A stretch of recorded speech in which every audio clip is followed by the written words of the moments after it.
Okay, let's start.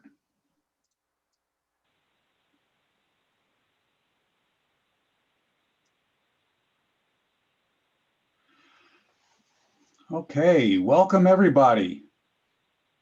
What a wonderful day. What a wonderful cohort of students we've got. Let me start with a few introductions of people who are here on the virtual podium with me. I'm Paul Leslie. I'm chair of E3P.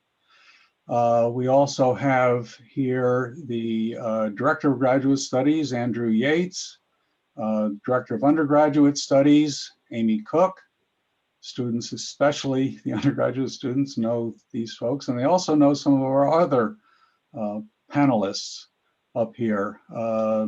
Jeff Bell, Greg Ganji, Leda Van Doren. Okay.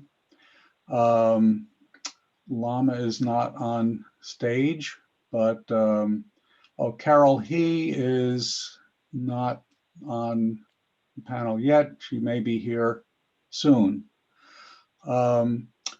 We also have a couple of guests who are alumni who will be giving a little talk in a little while, guest speakers, and we'll introduce them in just a little while from now.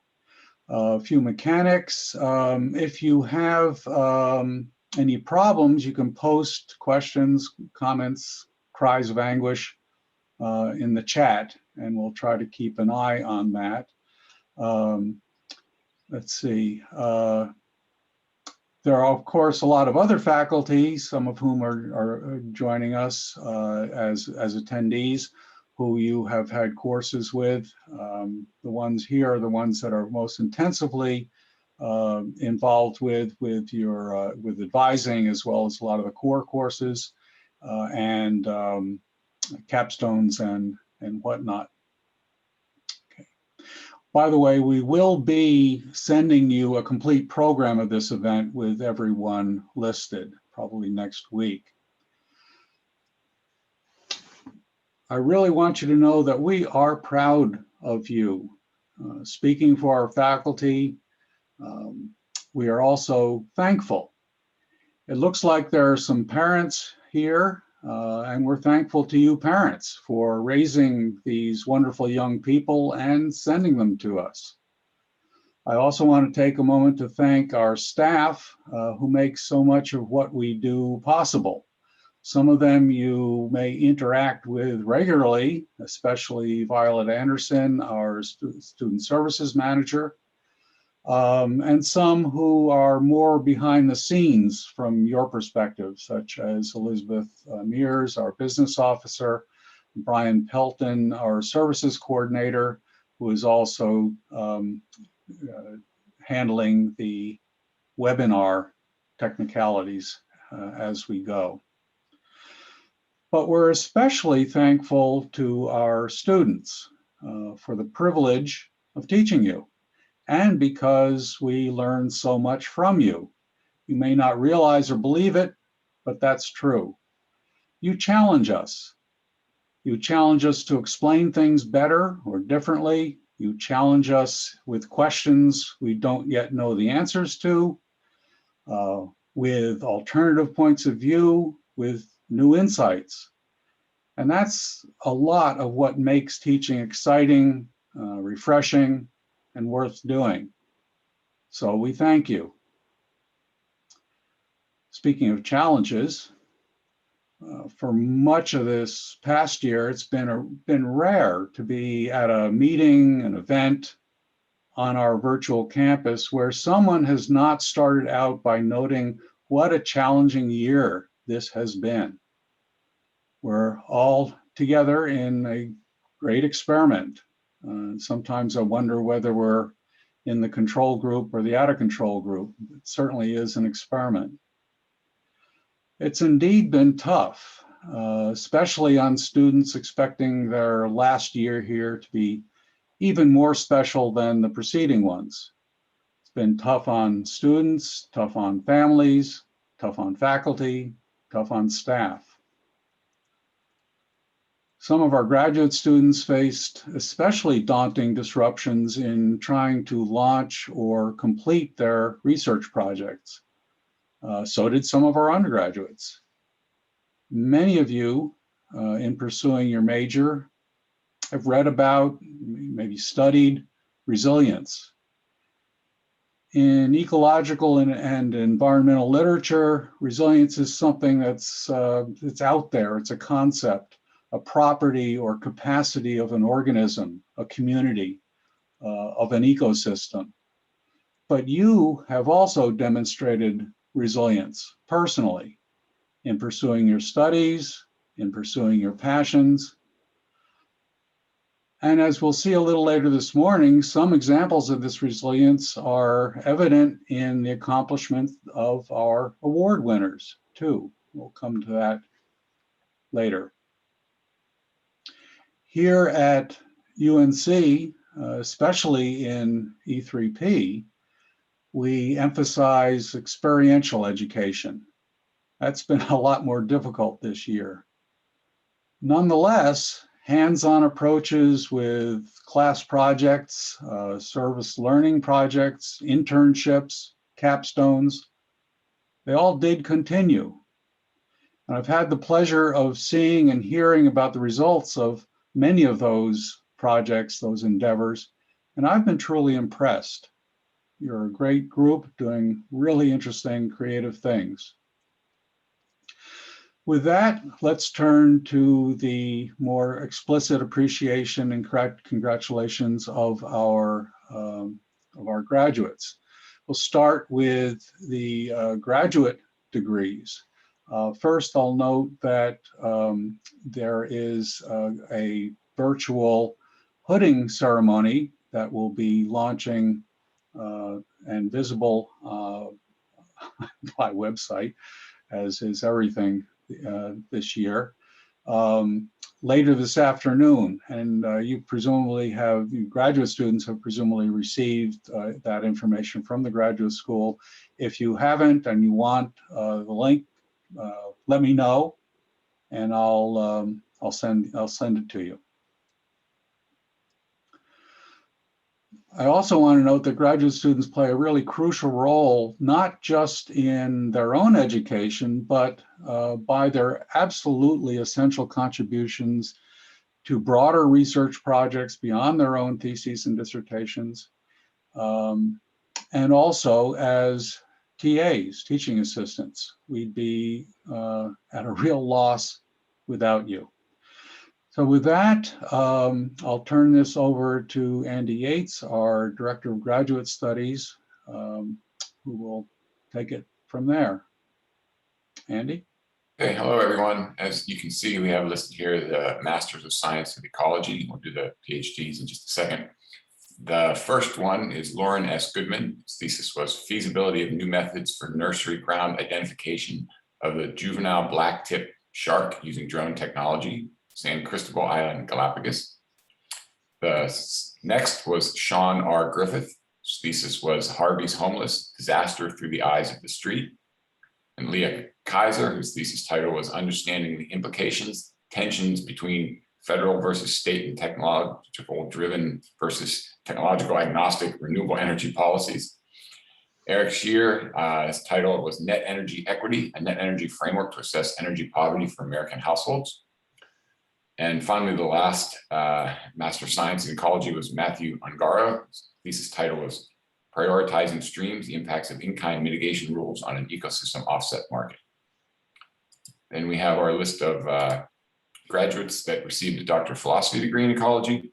First one of those is Catherine Alves. His thesis was titled Assessment of Reef and Fisheries Management in Belize Using a Social Ecological Systems Approach. We had Colleen Bove, whose dissertation title was Regional and Species Level Responses of Corals Under Global Change Within the Caribbean Sea. Claire Fessler, whose dissertation title was Putting Resilience to Work in Climate Threatened Protected Areas. Adam Gold, title was The Effect of Urbanization on Coastal Hydrology and Biogeochemistry. Amy Yarnell, Community Structure and Dynamics in Estuarine Seagrass Systems Across Habitat Configurations, Environmental Gradients, and Spatial Scales.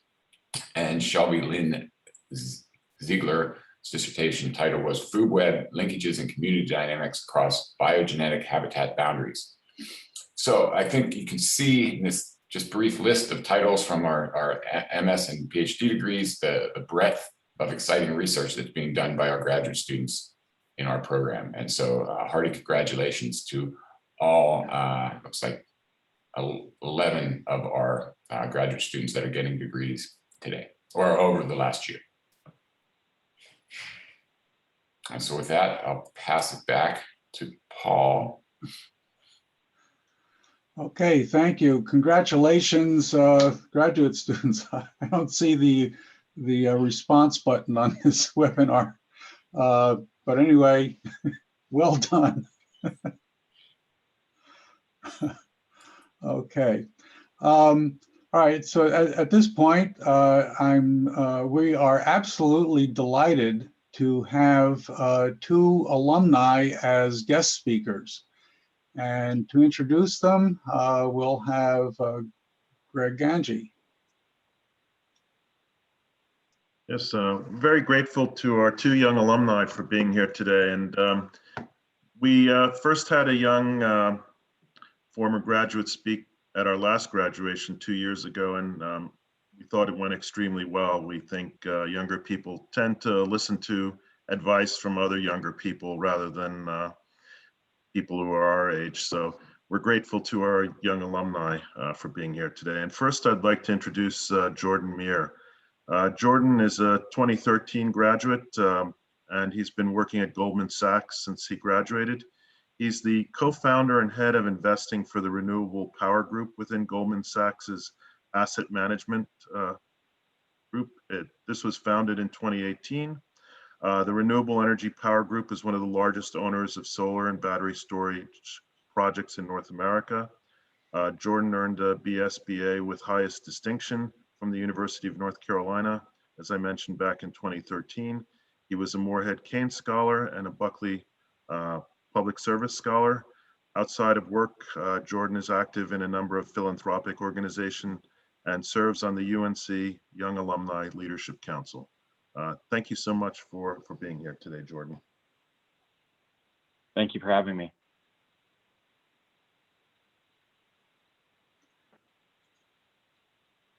So good morning. It's a tremendous honor to be here as a Carolina alum.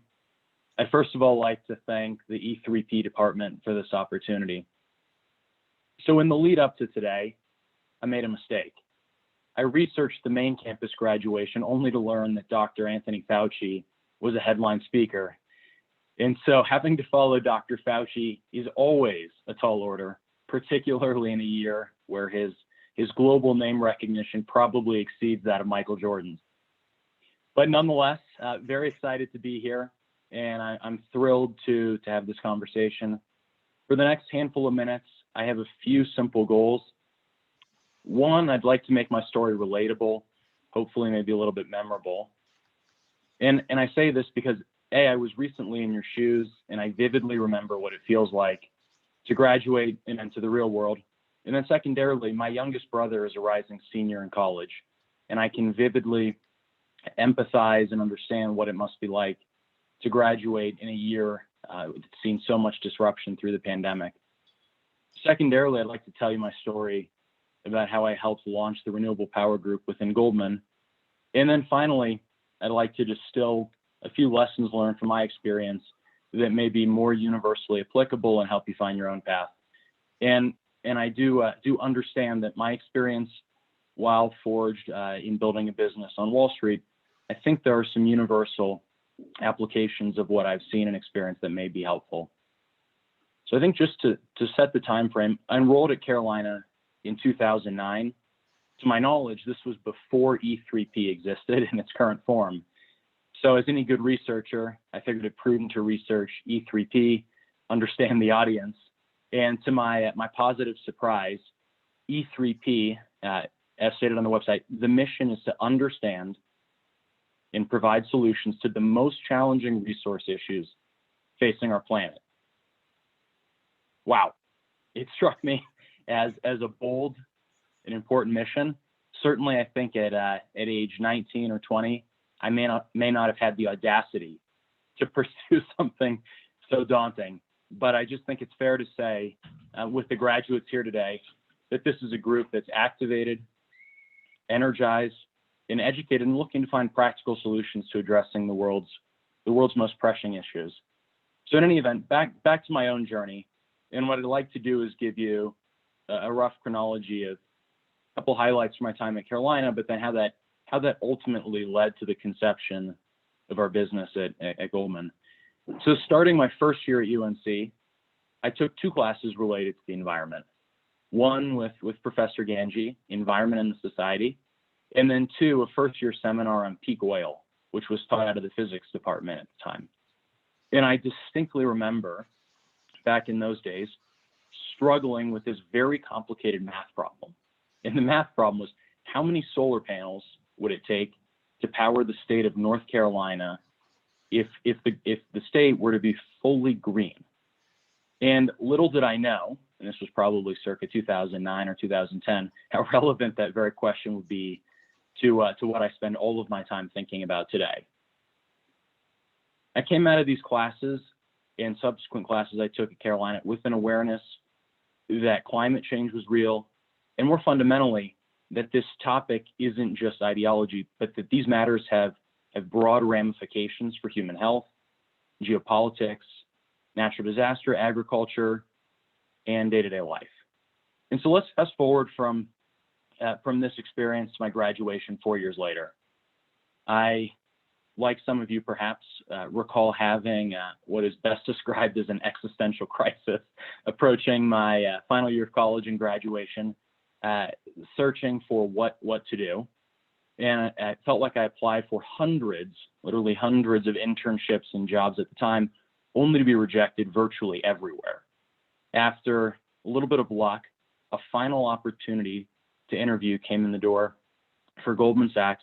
It was for an obscure team within a subsidiary of the asset management group based in Greenwich, Connecticut. To prepare for this meeting, not knowing much, being, I guess, humble and knowing that I knew very little, I decided to put together a 100-page write-up ahead of my interview, for which I had 1 week lead time. And so I show up to this meeting, and my pitch was effectively, I know very little, but this write-up demonstrates my capacity to learn, my desire to be here. So I hope you'll give me a chance. And to my delight, I was hired.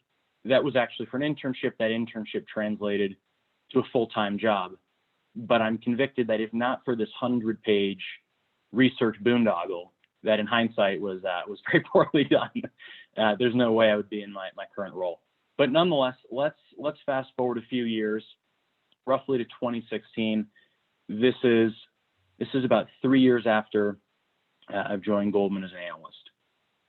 So I think it's worth noting that in my industry and certain others, industries like consulting, young folks often leave after a few years to pursue other ventures. They go to business school, they pursue another master's degree, they lateral to another profession. But at the end of the day, they plan their exit before they plant roots and can really build a career within their existing firm. And so as I surveyed the landscape 3 years into my time at Goldman, I had a few observations. I was having a lot of fun.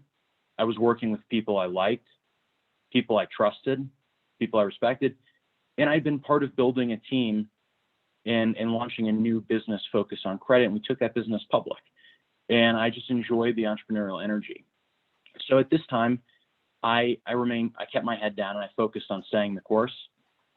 It was around 2016, early 2017, when we saw an investment opportunity in a solar company. And without getting too technical, this was an opportunity to lend money to a company that developed, built, and owned a fleet of solar projects on the rooftop of stores like Target, Walmart, and Amazon. And it's a beautiful, beautiful business model, beautiful value proposition, because the stores save money on their electricity bills. It of course has environmental benefits, and then there are financial attributes that folks like us like on the back end. But in any event, at the time, fondly recalling my freshman year studies at Carolina, I raised my hand to research this opportunity. And in a very short time frame, realized just how complicated this business of solar energy truly was. I had thought, look, the sun shines, you convert that to energy, you sell the power, you make money. Simple. It turns out that was the furthest thing from true.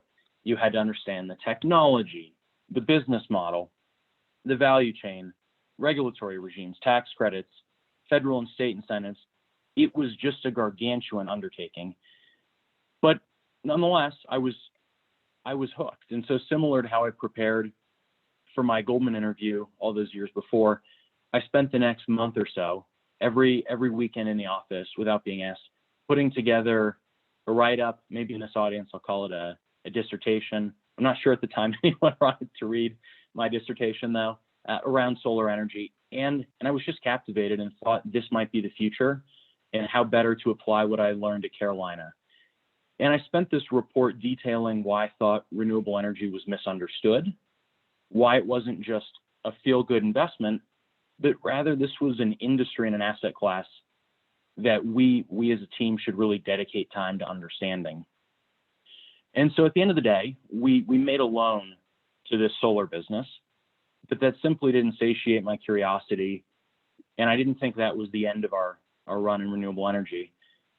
So at the time, with the permission of our boss, a couple of us, and I'm not sure in hindsight if we were wise or ignorant, but a couple of us embarked on a journey to research and design a new business model focused on renewable energy.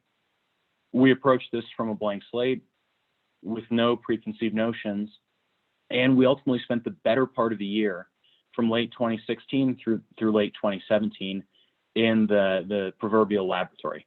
We were interviewing experts, learning about the supply chain, understanding the successes and failures of our industry peers, imagining the future of the industry, and ultimately trying to create a vision and whiteboard a strategy for what a business in this space could look like.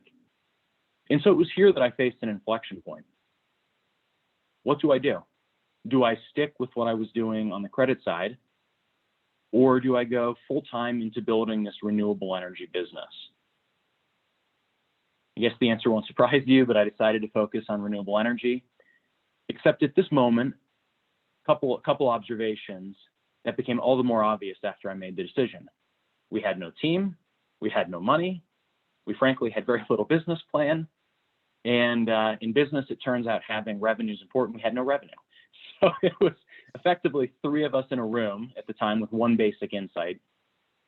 In that insight, and I'm sure folks on the line here understand, appreciate, and frankly probably know more about this than me, the insight was that the cost of renewable energy was exponentially declining, and our forward outlook was that this would displace, and nowadays this might seem obvious, 4 or 5 years ago it wasn't that obvious, this would displace conventional sources of generation like coal and natural gas.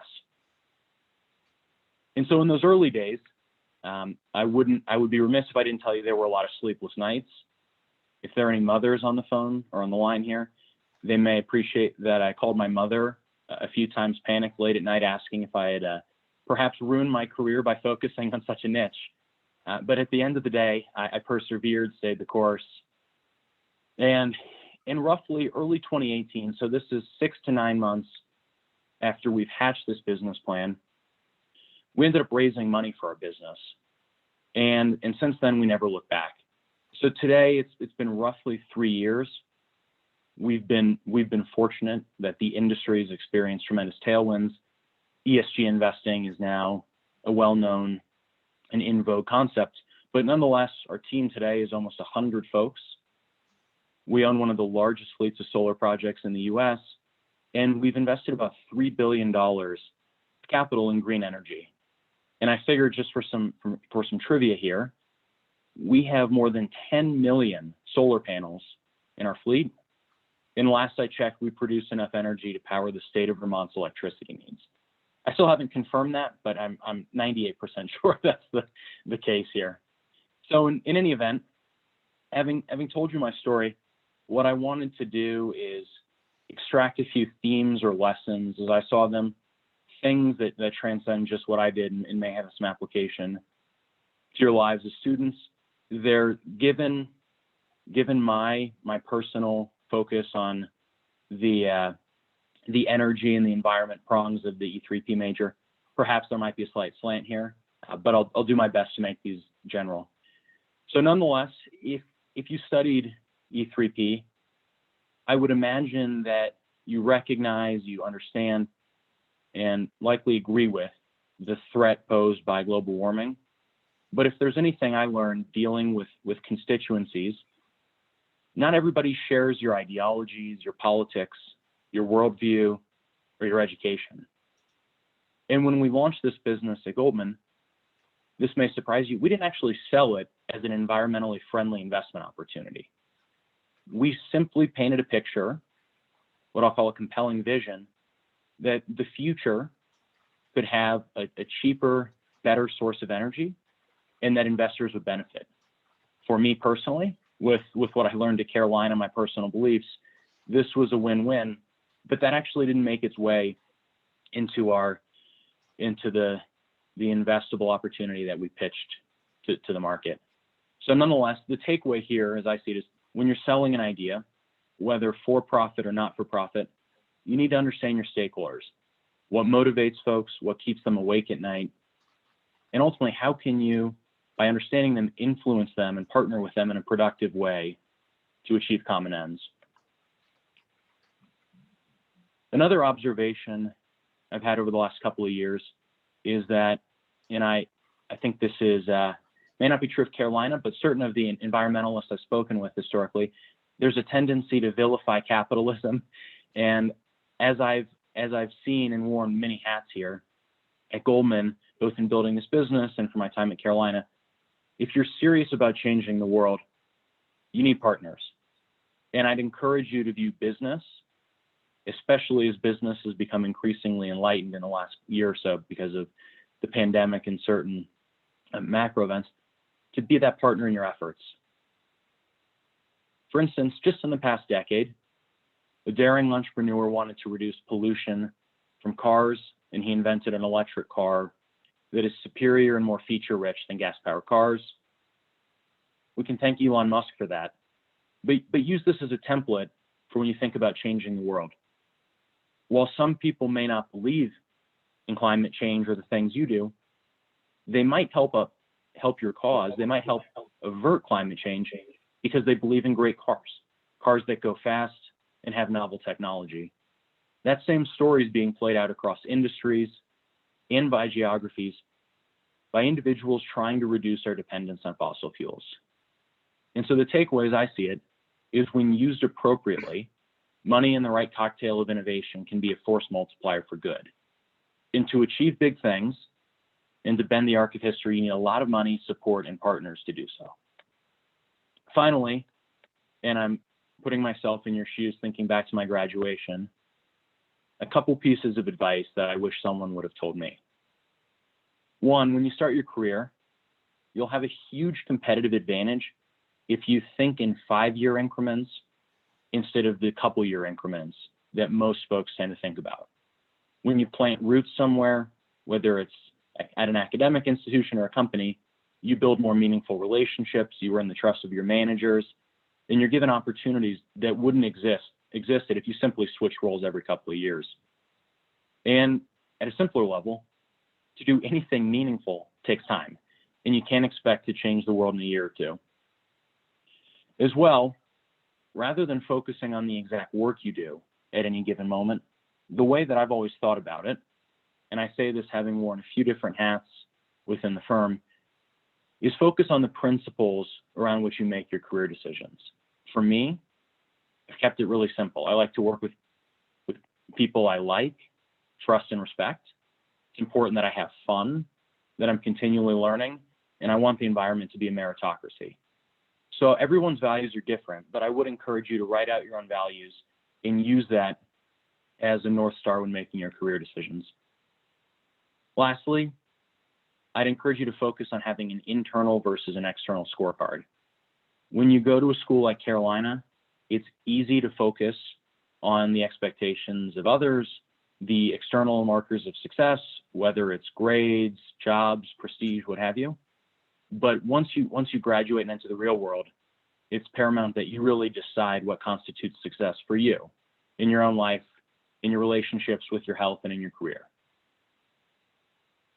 So lastly, graduates, as I thought about today, and I know this was said before, I can't imagine what it was like to navigate the past year or 15 months amidst a global pandemic. And so this resilience that you've built certainly has forged character that will help you through the rest of your life.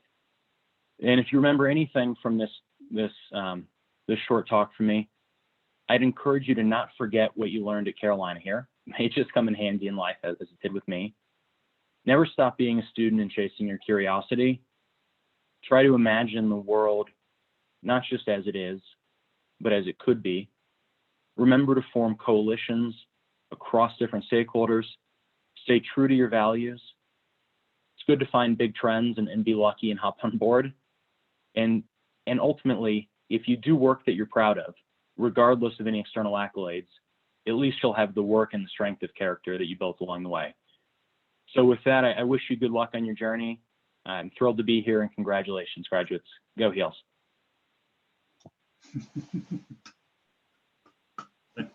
Thank you so much, Jordan, for those the story and those great words of wisdom. We're very grateful that you were able to share your insights with our graduating students today. I hope they'll take a lot out of it, and because this is recorded, I hope some will go back and listen to it again. I would now like to introduce our second speaker, Megannelligan. Megan and Jordan actually overlapped for 1 year here at Carolina. She was starting her studies when Jordan was finishing his studies. I got to know Megan actually before she started here because she wrote me an email. She was a music student wanting to get into my honors class, and if I overload my honors class, it's normally just with incoming majors. But she said the magic word that she was an aspiring opera singer. And I decided that I'd like to have this student in my honors class. Little does Megan know, I had ideas that someday she'd be singing at the Met and I'd get some free tickets to go hear her sing. But things didn't work out that way. She participated in a program that I led to Germany, Denmark, and Sweden at the end of her first year at UNC. And she just was taken by the energy transition that was well underway in Europe and decided that she wanted to be part of it. Megan was kind of a trendsetter here at Carolina. She opened my eyes to the value of what I call co-op style internships. She, at the end of her sophomore year at Carolina, met a person who was about to start a new company called Cypress Creek Renewables. And Megan latched onto the opportunity to join a startup. So from the end of her sophomore year until she graduated, Megan essentially almost worked full-time for this startup. She continued to work for Cypress Creek until 2019. While at Cypress Creek, she raised structured debt and tax equity for utility scale solar assets across the United States. Then in 2019, so at the young age of about 21 or 22, Megan had already had about 5 years work experience in this new industry. So in spite of her age, she was considered at this point kind of an old wise person. There weren't a lot of people with 5 years experience in the industry, and she had a lot of job offers and opportunities, but she'll tell you why. She decided to go with Kane Anderson in 2019, and she works now as an associate at Kane Anderson. She's focused on investing platforms around renewable energy investments, not only solar and storage, but also wind. Megan, we're very happy to have you here today, and please take it away. Thank you so much for that kind introduction.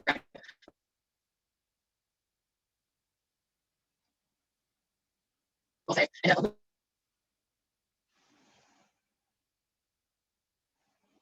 little older than that at that point, but yes, I was very fortunate to join.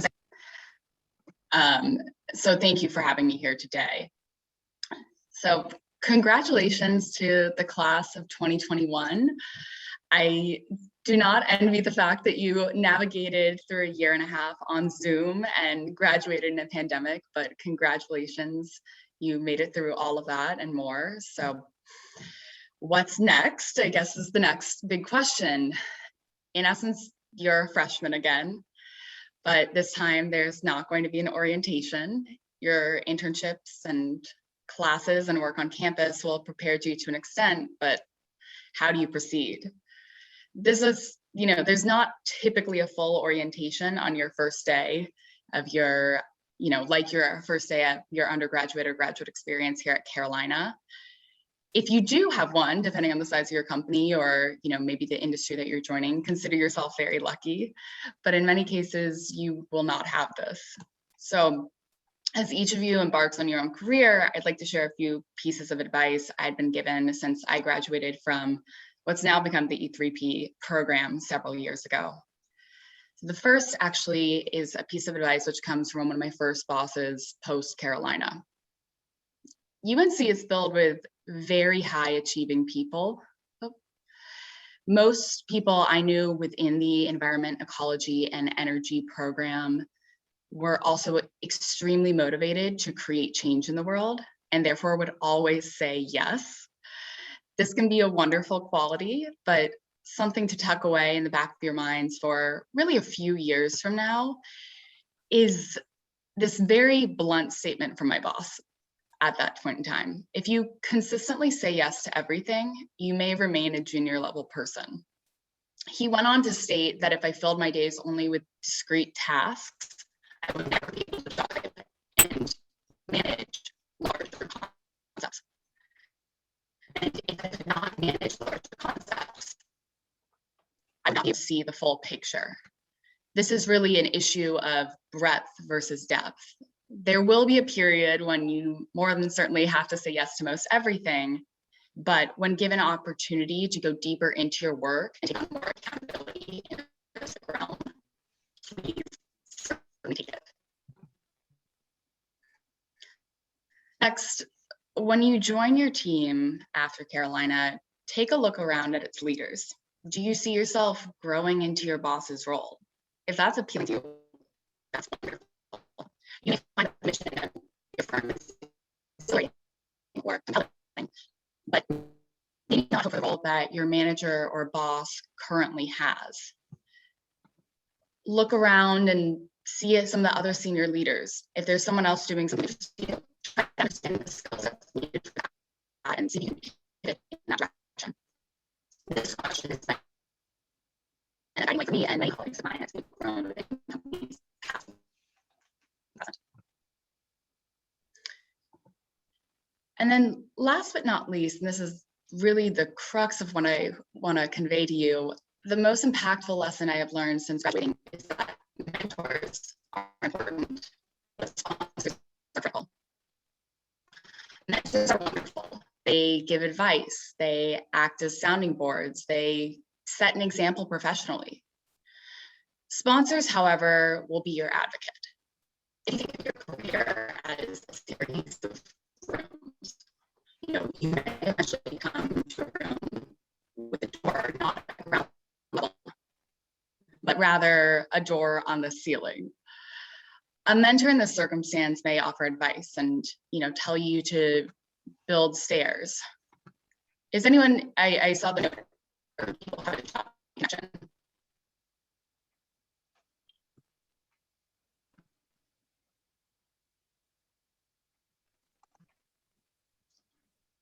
The connection seems to be coming and going. I'm happy to hop on right back on my phone and start conveying all this information from the beginning. Either that or maybe cut your video to cut the bandwidth. Sure. Okay. That might Absolutely. be faster, easier. Okay. How's that? For the moment, Better. great. It's working now.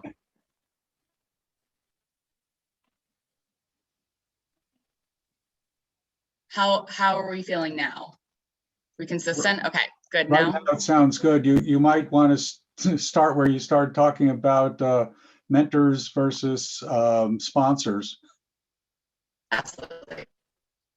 All right. Well, thank you everyone for your patience. All right. So really the most impactful lesson I would say that I've learned since graduating is mentors are very important, but sponsors are critical to your career. You know, mentors are people who can give advice to you and act as a sounding board. And that's wonderful. They set an example professionally, but sponsors, however, will be your actual advocate. And if you think of your career as a series of rooms, you may eventually come to a room with a door not at ground level to get to the next step, but rather on the ceiling. You know, a mentor in this circumstance will offer advice. They'll tell you, you should build stairs to that door and discuss with you how to do that. That can be very useful. However, a sponsor in this circumstance will provide the lumber. They'll provide the nails. They are actually someone who has the authority or gravitas to provide a leg up.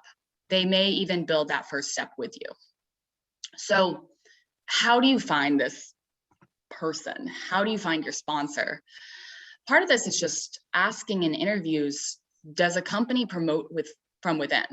How do managers advocate for their teams? And frankly, are your managers even empowered to be a sponsor to you? That all being said, this person does not need to be at your firm. I have had sponsors outside of my company who have provided introductions or opportunities that changed the course of my career. Relationships with those sponsors are like any other. It's active. Please be in touch with them. Ask to have meetings or coffees with those higher up if you're introduced. The worst case is that someone says no. Foster those relationships and be in touch every few months.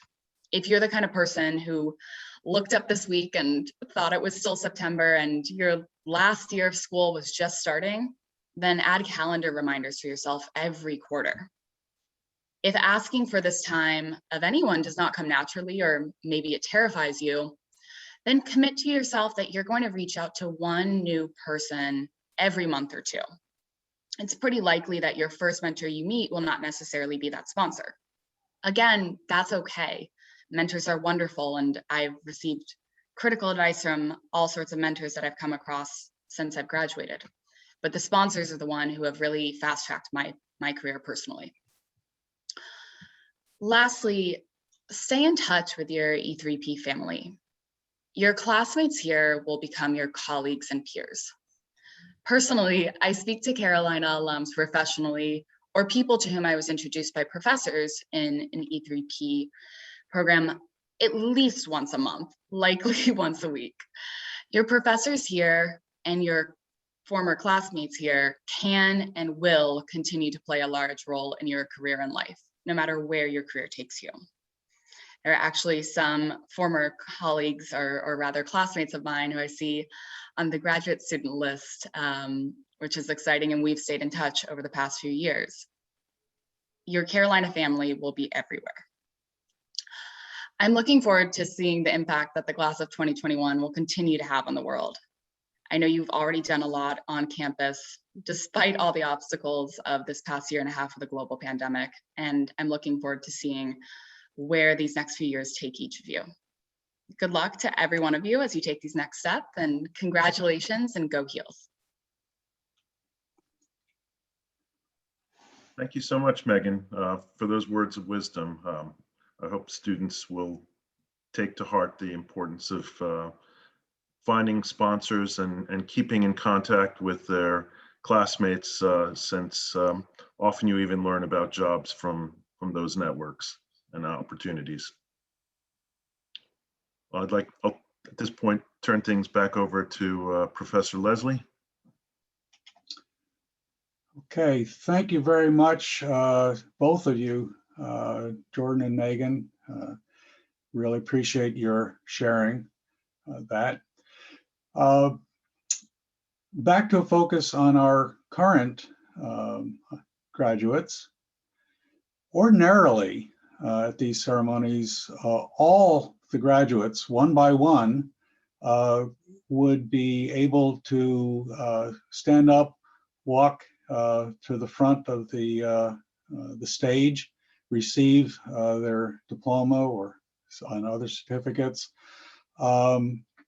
and be seen by everyone, their friends, and especially their parents.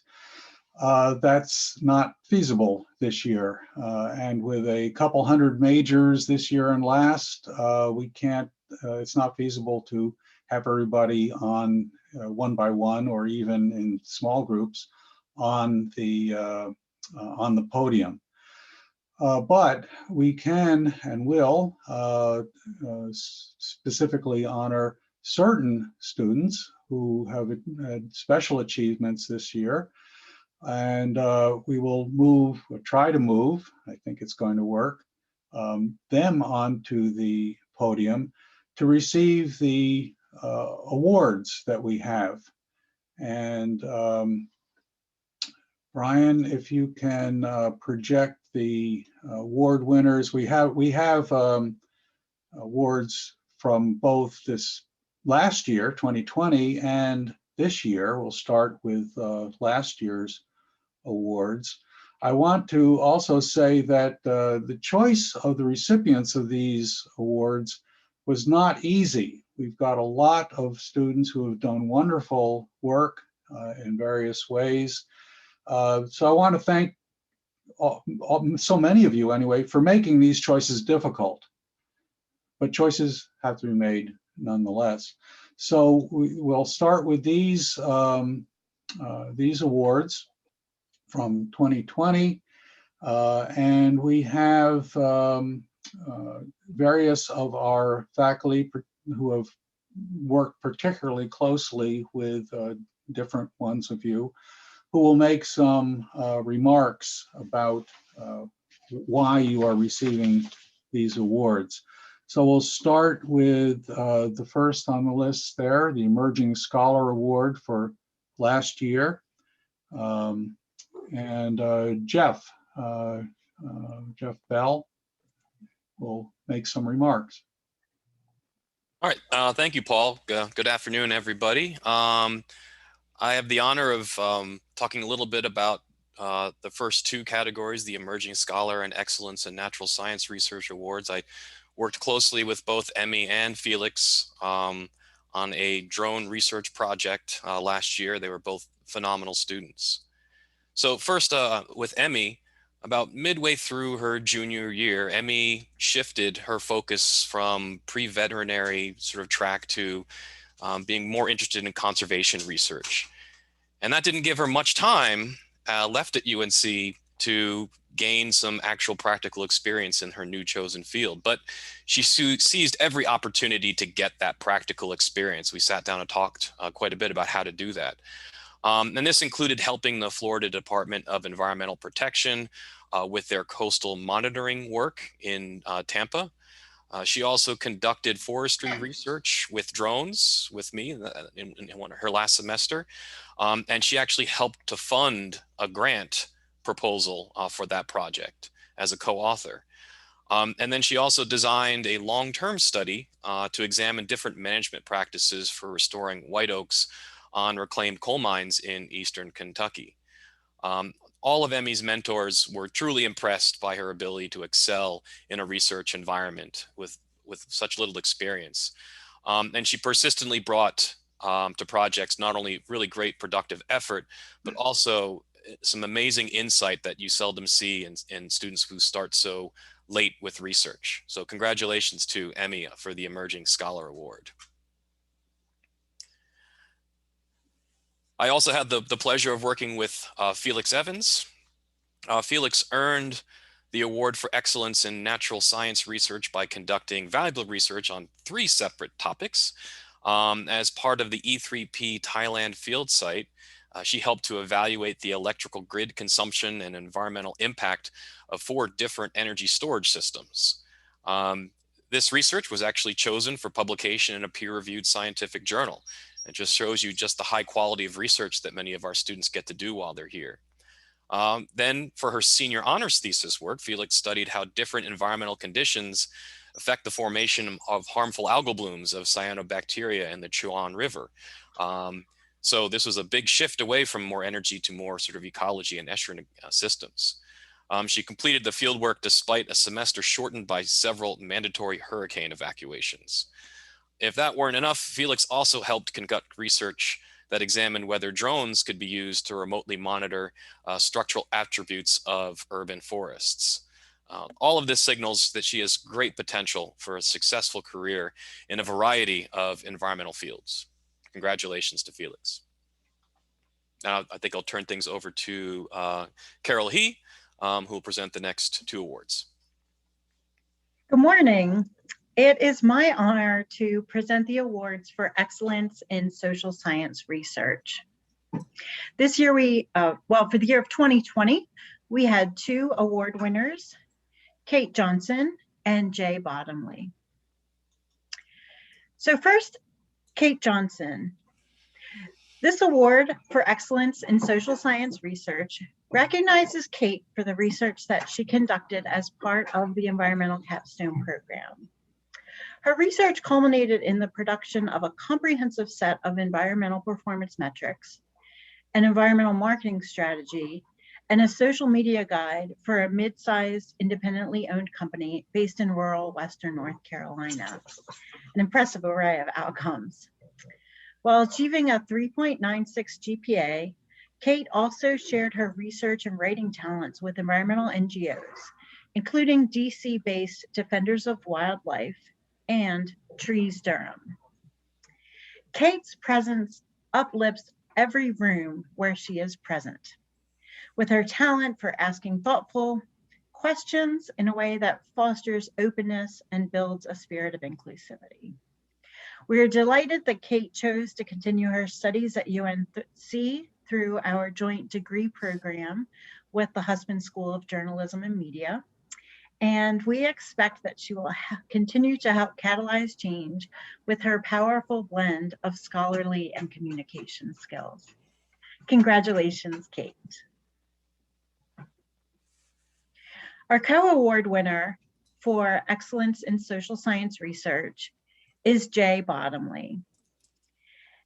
Jay performed exceptional research with the UNC Energy Services Group. Among his many projects, he authored a comprehensive report on the possibilities of a carbon offset purchasing strategy and a rooftop solar feasibility study for UNC. Jay's ability to learn quickly and see other ways of applying rigorous analytical methods enabled him to also contribute high-quality research to numerous ad hoc projects that support UNC's greenhouse gas reduction efforts. Throughout his undergraduate career at UNC, Jay brought an impossible to overlook enthusiasm both to classrooms and campus at large. In courses such as Sustainable Enterprise and Social Entrepreneurship, Jay's well thought out and detailed commentaries would captivate the attention of his peers. In the pit and during sustainability related events, Jay persistently promoted the advancement of UNC sustainability goals. As a student representative for the E3P, for the university-wide 3 Zeros initiative, and as a member of the Impact Investing Club, Jay educated and inspired others to heed the science and take data-supported action to address climate change. His contagious energy has been missed in Chapel Hill.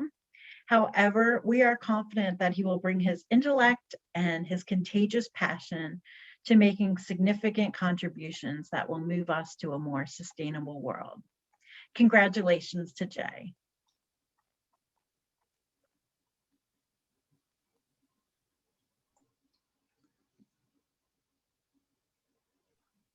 I'll go ahead and introduce our award winner for Outstanding Student, Olivia Corriere.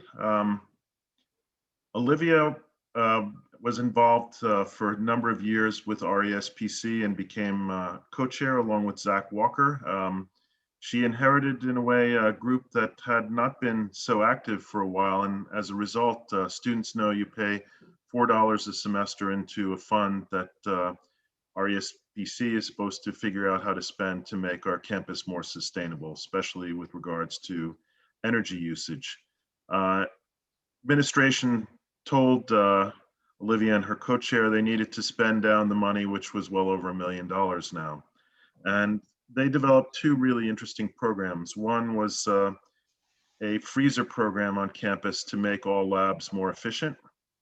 And this won a national award for university programs to make campus more sustainable. They also engaged with the town of Chapel Hill to, Chapel Hill at the time was looking to get into the electric bus business, to add some electric buses to their fleet. And with the collaboration of RESPC, Chapel Hill decided to buy an extra bus, which RESPC subsidized. So coming now in this next year, students should, or anybody visiting Chapel Hill will see some electric buses, and you'll see one bus that's wrapped with the RESPC logo. That's the electric bus that students helped to fund. Olivia also, when she was on student here, she was very involved, very interested in planning. She was especially interested in the power of mixed use development. She worked for a while for a real estate developer that was trying to bring mixed use developments into smaller towns that had minor league stadiums, using the stadium as an anchor around which to build mixed use developments. She was also an author while she was on campus for the Anglesey Carolina Planning Journal blog.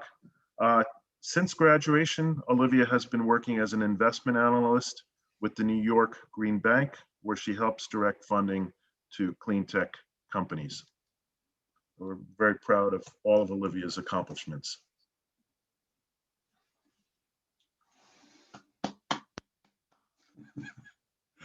Okay, thank you very much. Congratulations to all of you. We can move on to the awards for this year, 2021, which there's the list right there, and there's been some movement to the podium of at least some of these recipients. Oh, where'd they go?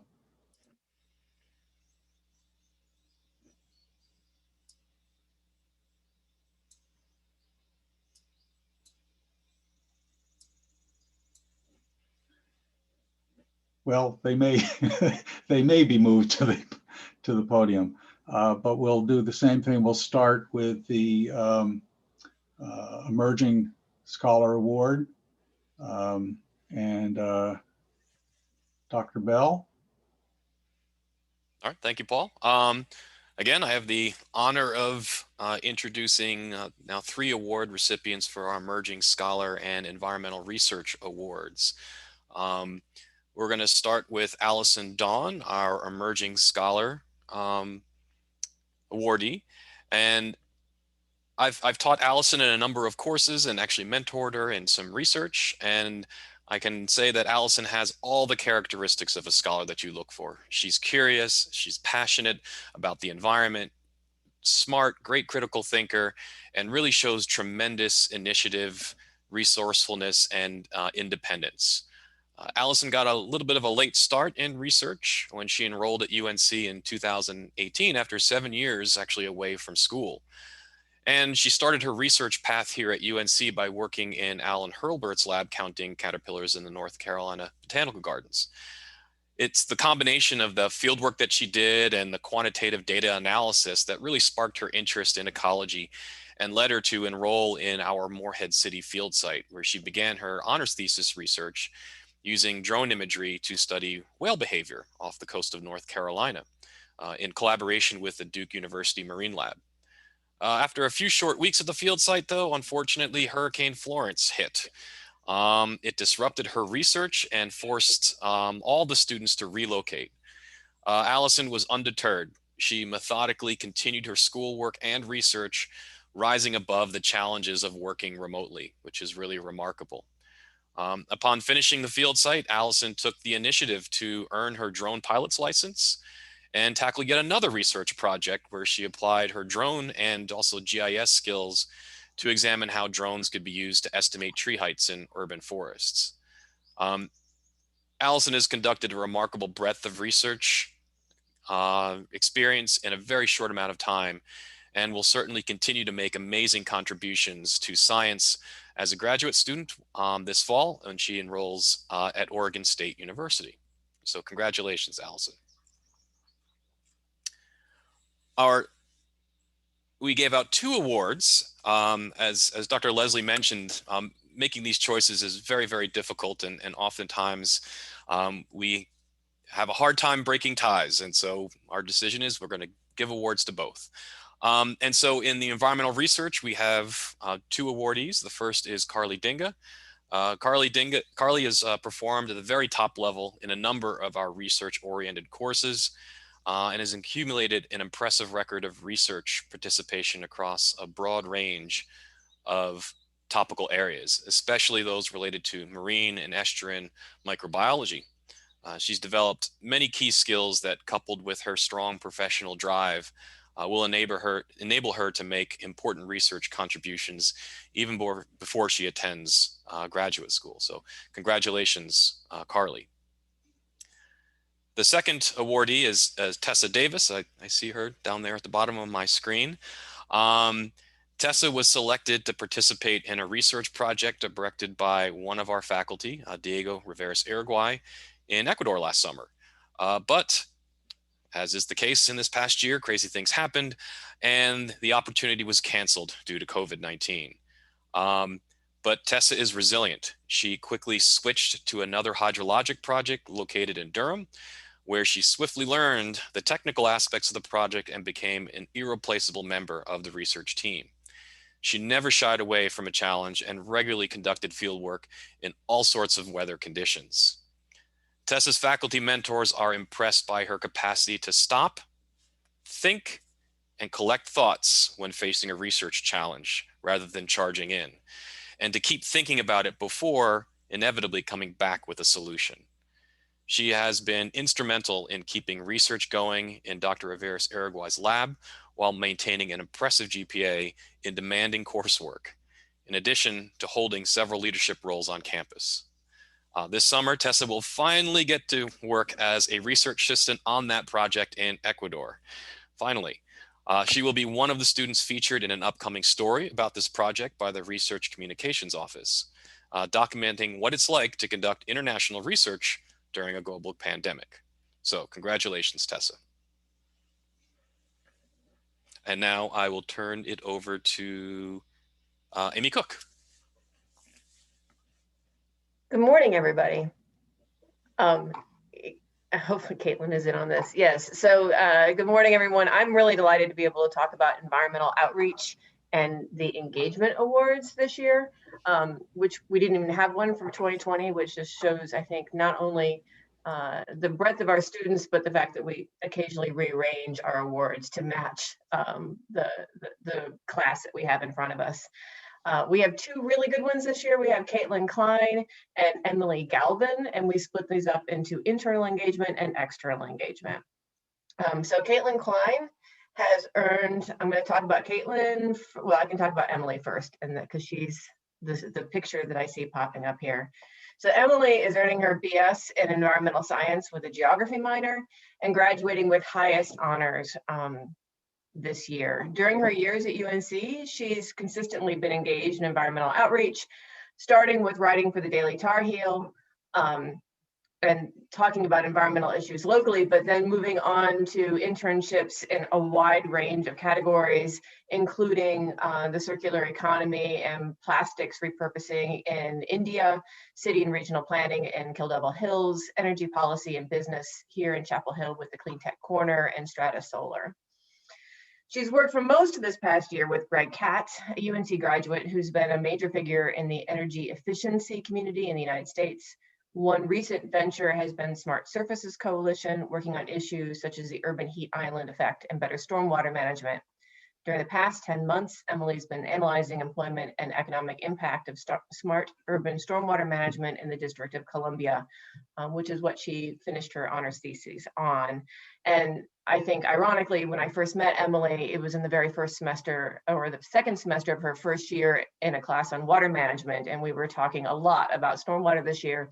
So it seems like she's gone full circle in these 4 years, and we're excited to see what she does in the future.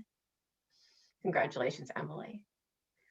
And then secondly, I'd like to talk about Caitlin Klein. Caitlin's a BS environmental science with minors in both computer science and food studies. And we're delighted with the work that she's done with us in the food work here on UNC's campus. In particular, she's worked really hard with the Real Food Calculator, which is an internship and a program that monitors UNC's commitment to what they call real food purchasing. So fair trade, locally produced, locally sourced, organic food. And UNC's made a very large commitment to increasing the amount of real food that is so-called real food that is purchased in the dining halls. And she was an intern for one semester, but then kept these interns on track for the next, I don't know, 3 or 4 semesters. And then later on was a part of a very large, a larger group of students in an undergraduate research consulting team, which examined more closely the food purchasing program at UNC and compared and contrasted with other purchasing programs across the United States. This has been a really complex project with multiple sources of data covering over a decade of work on campus, surveys of undergraduates and other stakeholders, and then probing for food purchasing programs at other universities. She's really been the organizer in chief and has kept us on track with this because she's got a great type A personality, of which I am envious. This semester, Caitlin has been spearheading an effort to turn that final report into a paper for publication, and we could not be more delighted. So congratulations, Caitlin. And now I'm going to turn this over to, I'm actually not sure who it is. Is it Greg? To talk Yes. about all around outstanding students. Okay, we divided it up this year into 2 awards, one for our outstanding BS student and one for our outstanding BA student. I'd like to introduce Ava Hawk first, who is the winner of our outstanding BS award. Ava is graduating not only with a BS in environmental science, but also with a degree in economics and a minor in statistics and operations research. Ava has been involved in activities outside the classroom for all 4 years at UNC. She's rapidly sought to deploy the knowledge and skills she has developed in the classroom outside the boundaries of academia. She is currently working as a business development and project management intern for the OS Climate Project, where she has helped build a platform for climate data and analysis tools that will enable financial institutions to accelerate climate-sensitive investing. Ava also spent a semester in London where she worked as an energy consulting intern, working on strategies for clients seeking to manage the climate risk in their investments and to increase their stake in the renewable energy market. Closer to home, she has interned with the Self-Help Credit Union, working on practical steps to improve the sustainability of their operations and reduce their contributions to greenhouse gas emissions. Finally, Ava has spent about 3 years working with the Community Empowerment Fund, working as a financial advocate to help reduce the racial wealth gap. So for all of these outstanding achievements, we're very proud to recognize Ava as our outstanding BS student for this year. Next, I would like to introduce Radhika Kutula. Radhika has earned 2 majors, one in environmental studies and economics. She has maintained an amazing 3.98 plus GPA, the single A- blemish in a Russian history class. Not only has she been a superb student, she has consistently sought to apply her classroom learning to real world problems. While still an undergraduate, she worked for over a year at the Environmental Finance Center, doing research on options for financing water and wastewater infrastructure to ensure that all residents have access to safe drinking water. Her commitment to the idea of clean, affordable drinking water as a human right was also evident in her semester-long internship with the River Network, where she assessed how the state governments of North Carolina, Georgia, Colorado, Alaska, and Tennessee could use available funds to build needed infrastructure for marginalized and vulnerable populations. Radhika also demonstrated her commitment to social justice by working for almost 3 years for the Community Empowerment Fund. There, she worked on a variety of issues, from helping job applicants overcome discrimination to working as an advocate for people experiencing hunger, homelessness, and poverty. Finally, she dipped her toes into international waters by interning with USAID, drafting memos for the US mission to the African Union on matters such as trade, food safety, electricity markets, and public health. Radhika will be starting Harvard Law School this fall. We're very proud of both our winners.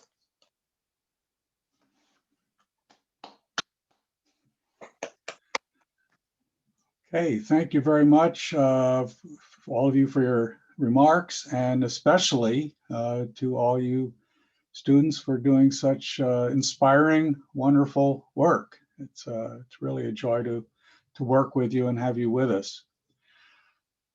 Okay. There are some other achievements, of course, notable achievements to recognize, which we will do briefly. There were a number of our majors and double majors who were inducted into Phi Beta Kappa. We'll acknowledge them now. I think I can share my screen. Brian did. Good. Okay. Inductees again from last year and this year.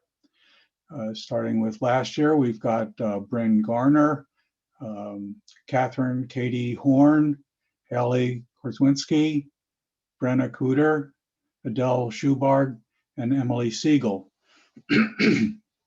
Excuse me. And then this year, Brooke Bauman, whose computer at least we saw a moment ago, Joanna Joey Carter, Cameron Champion, Kayla Gilliams, Radhika, who we just met, Madeline Marks, Noah Mieri, and Rebecca Williams. Well done. We're proud that you're majors with us. And then we also have honors students, and Jeff Bell will congratulate them.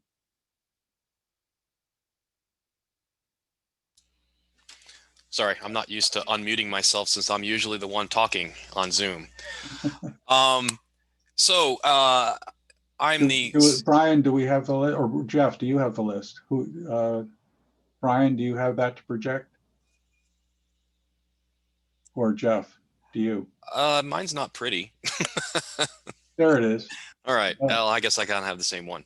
That's actually not the most recent one, but never mind.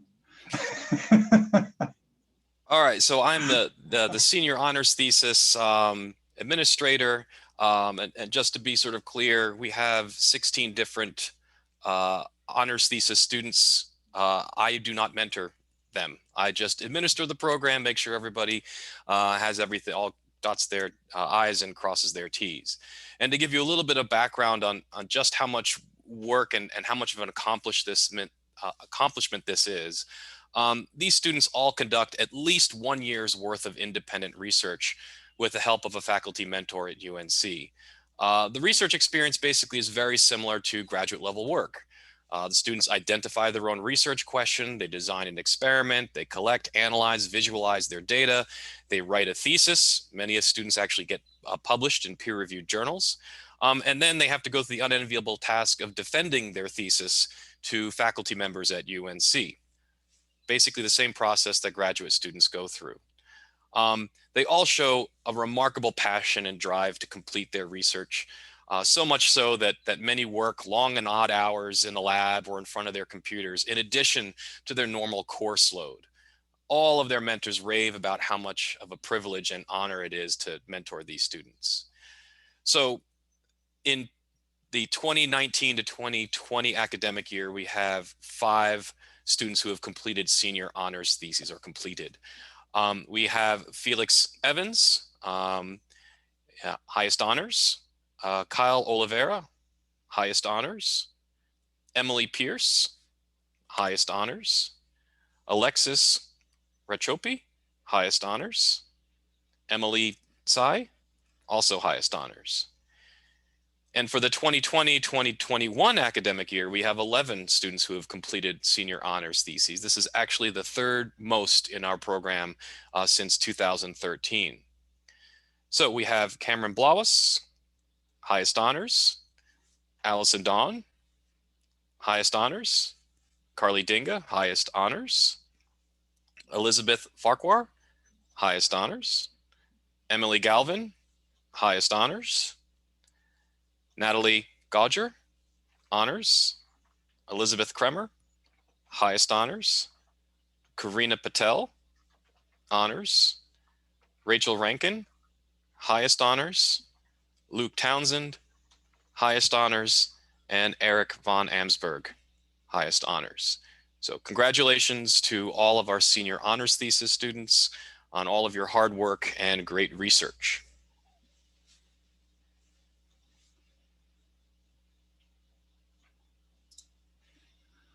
Okay, thank you very much.